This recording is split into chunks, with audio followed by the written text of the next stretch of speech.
വളരെ വേദനയേറിയ ഒരു വാർത്തയാണ് നമ്മൾ ഇന്നെല്ലാവരും കേട്ടത്. ഒരു ആത്മഹത്യ ചെയ്ത ദീപക് എന്ന ഒരു സഹോദരൻ. ഇന്നെല്ലാ സോഷ്യൽ മീഡിയയിലും ഇത് തന്നെയാണ് വിഷയം ചർച്ച. അതായത് ഇന്നലെ ഒരു പെണ്ണ്, ഒരു ബ്ലോഗർ എന്നെ സ്പർശിച്ചു, വേറൊരു പെണ്ണിനെ സ്പർശിച്ചു. ആ പെണ്ണ് കംഫർട്ട് ആയിട്ടില്ല, എന്നിട്ട് വീഡിയോ എടുക്കണമെന്ന് വിചാരിച്ചു. കാരണം എന്റെ അടുത്ത് വരുന്നുണ്ടോ ഇല്ലയോ എന്ന് ടെസ്റ്റ് ചെയ്യണം, എന്നെ ടച്ച് ചെയ്യുന്നുണ്ടോ എന്ന് ടെസ്റ്റ് ചെയ്യണം എന്ന് പറഞ്ഞിട്ട് അതെല്ലാം നമ്മൾ കണ്ടതാണ്, ആ വീഡിയോ, ആ ഫോട്ടോ. പിന്നെ ആ ഒരു സഹോദരന് ഇങ്ങനെ ഇവള് ടച്ച് ചെയ്യാൻ പോകുമ്പോൾ അവൾ ഇങ്ങനെ ടച്ച് ഇറങ്ങുന്നതൊക്കെ കാണുന്നുണ്ട്. പറഞ്ഞിരുന്നു വെച്ചാൽ ഈ ബസ്സിലുള്ള ഒരു ഞരമ്പ് രോഗികള്, അത് ഞാൻ ഇപ്പല്ല, അത് പണ്ട് സോഷ്യൽ മീഡിയ ഇല്ലാത്ത സമയം ഞാനൊക്കെ സ്കൂളിൽ ബസ്സിൽ ഇങ്ങനെ രക്ഷാകുമ്പോൾ ഒരു ഞരമ്പ് രോഗി അതിനായി ഫ്രണ്ടിൽ തന്നെ കയറുന്നുണ്ട്.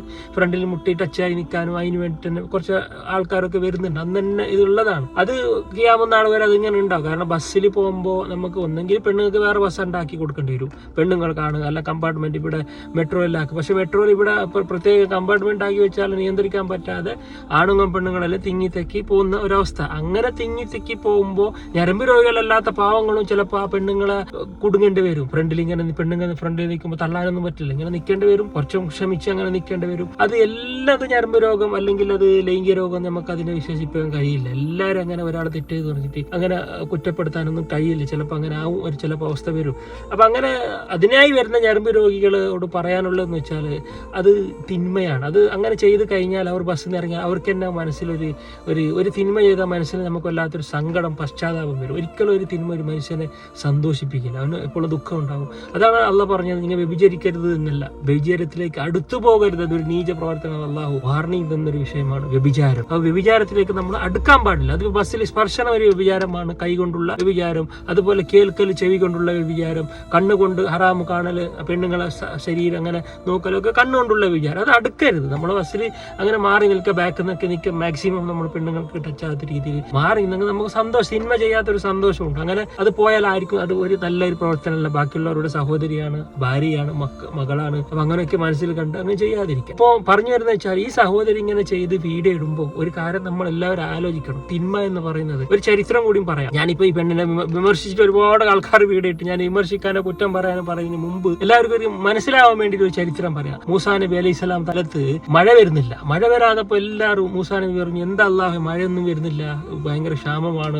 ആൾക്കാരൊക്കെ കൂടിയപ്പോൾ നിസ്കരിക്കാൻ വേണ്ടി മഴയ്ക്ക് വേണ്ടി പ്രാർത്ഥിക്കാൻ വേണ്ടി ഒരു നിസ്കാരം, പ്രാർത്ഥന, വലിയൊരു മൈതാനത്ത് പ്രാർത്ഥന സംഘടിപ്പിച്ചു മൂസാ നബി അലൈഹി സ്വലാം. അങ്ങനെ ഒരുപാട് പ്രാർത്ഥിച്ച് മഴ വരുന്നില്ല. അപ്പൊ മൂസാ നബി അള്ളാഹിനോട് ചോദിച്ചു, അല്ലാഹ് ഞാൻ ഒരുപാട് പ്രാർത്ഥിച്ച് എന്തുകൊണ്ടാണ് ദുആ സ്വീകരിക്കുന്നത്, മഴ വരുന്നില്ല? അപ്പൊ അള്ളാഹ് പറഞ്ഞു, ഇവിടെ 40 വർഷമായി തെറ്റ് ചെയ്യുന്ന ഒരു മനുഷ്യന്, കൂടിയ ഒരാളിൽ, ആ കൂടിയ വലിയ ജനക്കൂട്ടത്തിൽ ഒരാളുണ്ട്, അയാളെ തൗബ ചെയ്യാതെ ഞാൻ എന്ത് ചെയ്യില്ല, മഴ പെയ്യിപ്പിക്കില്ല. അപ്പൊ മൂസാ നബി ഇങ്ങനെ പറഞ്ഞു, ആരാണ് ഈ 40 വർഷമായിട്ട് ഇവിടെ തെറ്റ് ചെയ്യുന്ന ഒരു മനുഷ്യൻ പെട്ടെന്ന് തൗബ ചെയ്തു, അത് ആരാണ് എന്നിങ്ങനെ പറഞ്ഞു. തെറ്റുകൾ മാത്രം ചെയ്യുന്ന ആ മനുഷ്യൻ എന്തായി? അള്ളാഹുവിനോട് പറഞ്ഞു, അള്ളാഹുവേ ഞാൻ വല്ലാത്ത ഇടപെട്ടിരിക്കുകയാണ്, അള്ളാഹുവേ ഞാൻ ഇപ്പോ തെറ്റ് ചെയ്ത് ഞാൻ മുന്നോട്ട് പോയി പറഞ്ഞു, അതെല്ലാവരും അറിയൂ, അതുകൊണ്ട് ഞാൻ അള്ളാഹുവേ നീ എല്ലാം പൊറുക്കുന്നവനാണ്, ഇതുവരെ എന്നെ പുറത്തു തന്ന, എനിക്ക് ആയുസ് നൽകി അള്ളാഹുവേ, ഞാൻ ചെയ്ത എല്ലാ പാപങ്ങളും എനിക്ക് പുറത്തു ആത്മാർത്ഥമായ ആരും അറിയാതെ അള്ളാഹിനോട് തൗബ ചെയ്തു. ഇപ്പോഴാണ് ഇതാ മഴ വരാൻ തുടങ്ങി, മഴ വരുന്നുണ്ട്. അപ്പൊ എല്ലാവരും അത്ഭുതപ്പെട്ടു. മൂസാ നബി ചോദിച്ചു, എന്താ അള്ളാഹ്, ആരാണ് ആ മനുഷ്യൻ എനിക്ക് കാണണം, ഈ 40 വർഷമായി തെറ്റ് ചെയ്ത ആളെ എനിക്ക് കാണണം എന്ന് മൂസാ നബി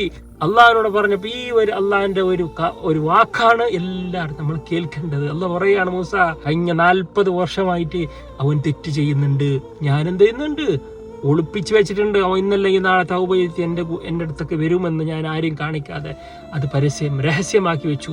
ഇന്ന് അവൻ തൗബ ചെയ്തപ്പോൾ ഞാൻ നിങ്ങൾക്ക് കാണിക്കണോ? 40 വർഷമായിട്ട് ആ മുഖം ഞാൻ നിങ്ങൾക്ക് കാണിക്കാതെ, എന്നിട്ട് അള്ളാഹ് കാണിക്കണോ? ഞാൻ ഒരിക്കലും കാണിക്കില്ല. അവൻ തൗബ ചെയ്തപ്പോൾ ഞാൻ മഴ തന്നു, എനിക്ക് വളരെ സന്തോഷമായി എന്ന് അള്ളാഹ് പറയുമ്പോൾ എത്ര തെറ്റുകൾ നമ്മൾ കാണാതെ, നമ്മൾ രഹസ്യമായി എത്ര തെറ്റുകൾ ഓരോരുത്തരും ചെയ്യുന്നുണ്ട്. അതൊന്നും കാണാതെ അള്ളാഹു മറച്ചു വെക്കുന്നത്. പക്ഷേ നമ്മൾ ആരെങ്കിലും അത് പരസ്യപ്പെടുത്താൻ അള്ളാഹു ഒരിക്കലും പുറത്തരില്ല. നമ്മൾ അതാണ് വൈറലായി ഈ സോഷ്യൽ മീഡിയയിലുള്ള സമയത്ത് നമ്മൾക്ക് എന്ത് അധികാരമാണ് ബാക്കിയുള്ളവരുടെ തിന്മയിട്ട് ഇങ്ങനെ സോഷ്യൽ മീഡിയ ഇടുമ്പോൾ? അവൻ ചിലപ്പോൾ നിരപരാധിയായിട്ടുണ്ടെങ്കിൽ അവൻ അള്ളാഹുവിനോട് തൗബ ചെയ്യാൻ എപ്പോഴെങ്കിലും മടങ്ങി അവന്റെ തെറ്റിനെ പ്രായശ്ചിത്തം ചെയ്ത് തൗബ ചെയ്ത് അള്ളാഹുവിനോട് പുറത്ത് അല്ലല്ല പുറത്തു കൊടുക്കണം. ജനങ്ങൾക്ക് ദ്രോഹം, വ്യഭിചരിച്ചിട്ടില്ല, ഒരു പെണ്ണിനെ കൊണ്ടിട്ട് ബലാത്സംഗം ചെയ്തോ, മനസ്സ് വേദനിപ്പിച്ചോ, അങ്ങനെയൊക്കെ ചെയ്താൽ എന്താ, അത് നിയമത്തിന്റെ. പക്ഷെ ഒരു തെറ്റും ഒരു പെണ്ണിനെ ഒരു വ്യഭിചരിക്കാൻ കൊണ്ടുപോകാതെ, കൊല ചെയ്യാതെ, എന്തെങ്കിലും എന്തെങ്കിലും ഒരു ചെറിയ തെറ്റ് കണ്ട് എന്ന് പറഞ്ഞിട്ട് നമ്മൾ എന്ത് ചെയ്യുക, അതിനെ സോഷ്യൽ മീഡിയയിൽ ഇട്ടാൽ അത് എത്ര വലിയ കുറ്റകരമായി തീരും. അവർ ഒന്ന് തെറ്റ് നിരപരാധിയാണെങ്കിൽ അവർക്ക് എത്ര മനസ്സിൽ പ്രായശ്ചിത്തം വരും. ഇനി അഥവാ അങ്ങനെ തെറ്റ് ചെയ്തിട്ടുണ്ടെങ്കിൽ അത് പോലീസിനെ കംപ്ലൈൻറ്റ് ചെയ്തിട്ട് അത് അയാൾ തെറ്റ് ചെയ്തിട്ടില്ലെങ്കിൽ അയാൾക്ക് എന്താക്കാം, നിയമപരമായി പോരാടാൻ, ഞാൻ തെറ്റ് ചെയ്തിട്ടില്ല പോലീസ്. പക്ഷെ ഇപ്പോൾ അങ്ങനെയല്ല. ഇപ്പോൾ പുരുഷന്മാർ ഇനി എന്തെങ്കിലും പെണ്ണിന് കംപ്ലൈൻറ്റ് കൊടുത്താൽ അത് വലിയ വിഷയമാക്കി പെണ്ണിൻ്റെ കാര്യങ്ങൾ ഏറ്റെടുത്ത് പുരുഷന്മാരെ എല്ലാം ഇതാക്കുന്ന ഒരു അവസ്ഥയാണ്. പുരുഷന്മാർക്ക് ഒരു സപ്പോർട്ടില്ല. എന്തെങ്കിലും ഒരു കേസിൽ പെട്ടാൽ കുടുങ്ങിയത് തന്നെ ആ ഒരു നിയമം മാറേണ്ടതുണ്ട്, അന്വേഷിക്കേണ്ടതുണ്ട്. എല്ലാം പെണ്ണ് പറഞ്ഞെന്ന് പറഞ്ഞിട്ട് ഇപ്പോൾ വൈറലാവാൻ വേണ്ടി എന്തൊക്കെയോ തട്ടിക്കൂട്ട് നടക്കുന്ന അതിന് ഏറ്റവും വലിയ അവസാനത്തെ ഒരു തെളിവാണ് ദീപക് എന്ന ഈ സഹോദരൻ്റെ ആത്മഹത്യ. അദ്ദേഹം നിരപരാധി, ഒന്നിലും ഇല്ലാത്ത ഒരു മനുഷ്യനാണെന്ന് അയൽവാസികളൊക്കെ പറയുമ്പോൾ എന്തോ ഇങ്ങനെ നിന്ന് പോയപ്പോൾ എന്തെങ്കിലും ടച്ചായി എന്ന് പറഞ്ഞിട്ട് അത് ഞരമ്പ് രോഗം എന്ന് പറഞ്ഞിട്ട് വൈറലിടുമ്പോൾ നിങ്ങൾ സൂക്ഷിക്കണം. ഇനിയുള്ള സഹോദരിമാർ പ്രതികരിക്കുമ്പോൾ ആരെങ്കിലും കംപ്ലൈൻ്റ് ആയി നിങ്ങൾ പോലീസിനോട് അല്ലെങ്കിൽ പറയാം. അതല്ലാതെ ഇങ്ങനെ പരസ്യമായി ഇനി ഇത് ബസ്സിൽ യാത്ര ചെയ്യുക, ഇനി ഞരമ്പ് രോഗികൾക്കുള്ള ഒരു ഗുഡ് സർട്ടിഫിക്കറ്റ് കൊടുക്കുന്നതല്ല, ഇനി ഇങ്ങനെ ചെയ്യാൻ വേണ്ടിയുള്ള സർട്ടിഫിക്കറ്റ്, വീഡിയോ എടുക്കുക അങ്ങനെയല്ല, സർട്ടിഫിക്കറ്റ് കൊടുക്കുന്നതല്ല. അപ്പോൾ അതിനുള്ള കാര്യങ്ങൾ മനസ്സിലാക്കി അല്ലെങ്കിൽ CCTV എന്തെങ്കിലും നിർമ്മിച്ച് ഇതിനൊരു പരിഹാരം ഉണ്ടാക്കാല്ലാതെ ഇങ്ങനെ വൈറലായി വീഡിയോ ഇട്ടാൽ അത് ഒരു കുടുംബത്തെയാണ് വിഷമിപ്പിക്കലാക്കുക. മക്കൾക്ക് വാപ്പയില്ലാതെയാകുന്നു.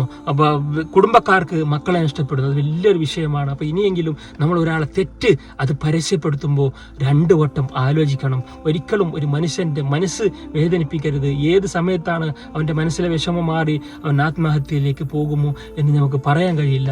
അപ്പോൾ ഈ സോഷ്യൽ മീഡിയയുള്ള കാര്യത്തിൽ ആരുടെ മനസ്സ് വേദനിപ്പിക്കാത്ത രീതിയിൽ ആരുടെയും തെറ്റ് കാരണം അള്ളാഹ് എല്ലാ തെറ്റുകളും പുറത്തു തരുന്നുണ്ട് എന്ന് കരുതി തെറ്റ് ചെയ്യണമെന്നല്ല. ചില തെറ്റുകളൊക്കെ നമ്മൾക്ക് തൗബ ചെയ്യാനും മനസ്സ് പ്രായശ്ചിത്തം ഏത് സമയത്ത് നമുക്ക് സാധിക്കും.